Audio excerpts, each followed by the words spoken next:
Qu'il faisait froid ce soir-là. La neige s'était remise à tomber et la nuit venait. C'était le dernier soir de l'année, la veille du jour de l'an. Sous ce froid glacial et dans l'obscurité, une petite fille avançait dans la rue, tête et pieds nus. Pourtant, elle portait des chaussures en quittant sa maison.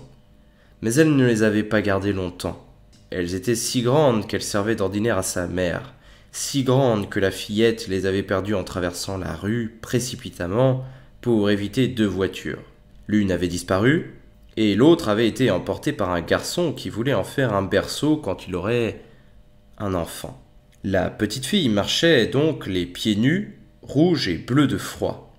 Dans son tablier, elle portait de nombreuses allumettes et elle en gardait un paquet dans sa main. La journée avait été mauvaise. Personne ne lui en avait acheté. Personne ne lui avait donné le moindre sou et elle était frigorifiée et affamée. La pauvre fille. La neige tombait en flocons sur ses longs cheveux blonds bouclés qui chatouillaient son cou. Mais elle n'y pensait pas. À chaque fenêtre, on pouvait apercevoir de la lumière. Et une bonne odeur de rôti flottait dans l'air. C'était la veille du jour de l'an. Voilà à quoi elle pensait.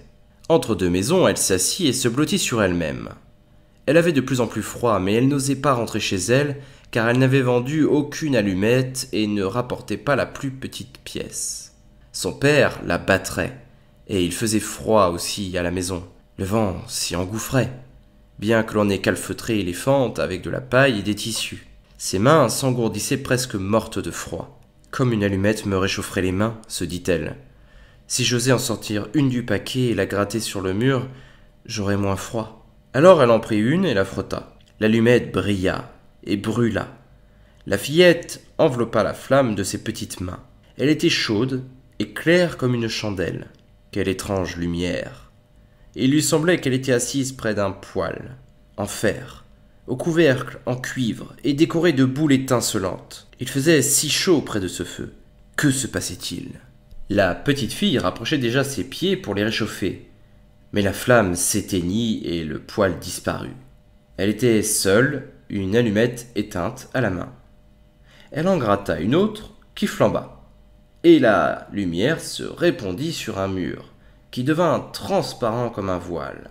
La petite fille se trouvait maintenant à l'intérieur d'une salle où la table était dressée, recouverte d'une nappe, d'un blanc parfait et d'une vaisselle éclatante. Au centre, une oie rôtie, garnie de pruneaux et de pommes, enveloppait l'air de son odeur alléchante. Mais surprise, voici que l'oie, un couteau et une fourchette plantés dans le dos, quitta son plat pour rejoindre la fillette en se déhanchant. À ce moment-là, la flamme s'évanouit et il ne resta plus que le mur sombre et froid. La petite fille craqua une 3e allumette. Un superbe sapin de Noël se trouvait au-dessus d'elle. Il était encore plus beau et plus grand que celui qu'elle avait aperçu à travers la vitrine d'un riche marchand. D'innombrables bougies brûlaient au bout de ses branches vertes, et des images étincelantes de toutes les couleurs, comme celles que l'on voit sur les fenêtres des boutiques, la regardaient. La fillette tendit les mains, et l'allumette arrêta de brûler. Les bougies montaient maintenant très haut dans le ciel, et elle comprit que ce n'étaient que les étoiles.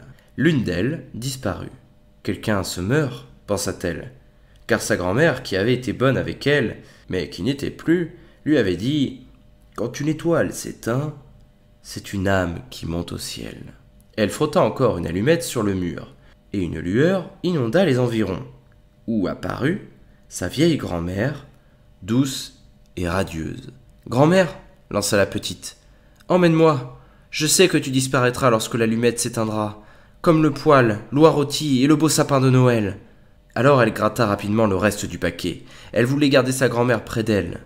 Les allumettes se mirent à briller et à éclairer la rue comme en plein jour. Sa grand-mère n'avait jamais été si belle et si grande. Elle prit la petite fille dans ses bras et l'emmena là-haut, là où il n'y a plus ni froid, ni faim, ni chagrin, près de Dieu. Le matin, la petite fille se tenait entre les 2 maisons, les joues rouges et un sourire aux lèvres, éteinte dans la nuit. La dernière nuit de l'année, le jour de l'an, se leva sur le corps inanimé de la fillette, tenant encore dans ses mains un paquet d'allumettes dont une grande partie avait brûlé. Elle avait voulu se réchauffer, dit un passant. Personne ne sut toutes les choses qu'elle avait vues, ni avec quelle joie elle et sa grand-mère étaient entrées dans la nouvelle année.